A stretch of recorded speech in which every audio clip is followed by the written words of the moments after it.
အမေခရီးဒီကနေပုံစံမျိုးလေးကဒါတော်တော်လွယ်တာပဲဗျတရုတ်စကားလုံးတွေမှတ်ရတာပေါ့နော်ဆိုတော့ဒါတရုတ်စကားလုံးတွေကိုလွယ်လွယ်ကူကူနဲ့မှတ်လို့ရတယ်ကျွန်တော် app လေးတစ်ခုတွေ့ထားတယ်ဒီ app လေးရဲ့နာမည်ကိုကျွန်တော်ဒီ video story မှာပြောထားတယ်ဆိုတော့ဒါဒီပုံစံလေးကဘာနဲ့တူလဲပါဇက် okay ပါဇက်ဆိုရင်တော့ဒါလုံးဝတရုတ်စကားလုံးခေါ်ပါဇက်ပဲပေါ့နော်ဒါ okay ဒါ yes true နောက်တစ်ခုကကြတော့ကျွန်တော်တို့ပါလဲဆိုတော့နေ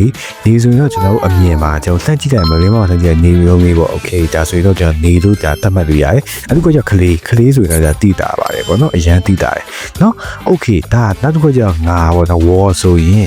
ကျွန်တော်တို့ရုပ်ကြည့်ကြည့်လိုက်ရင်ဒါ wall ငါခဏ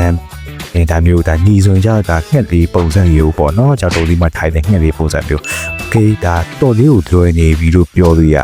နော် how ဆိုရင်ကြတော့ဒါ main မရတဲ့ခလေးလေးကိုခြိထားတဲ့ပုံစံမျိုး how ပဲဆိုတော့တော်လေးကိုနော်ဒီတရုတ်စကားသုံးတွေကပြောမယ်ဆိုရင်တော်တော်တွေ့ပါတယ်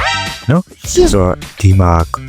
ကြောက်ဆိုရင်တော့ပါဇက်နဲ့လေးနဲ့ပေါင်းထားတဲ့မျိုးပုံစံမျိုးကြောက်ဒါဆိုရင်တော့ခေါ်ရဲပုံစံမျိုးဒါဒီ app လေးကအရန်မိုက်ရပူဆူလို့ခေါ်ရဲ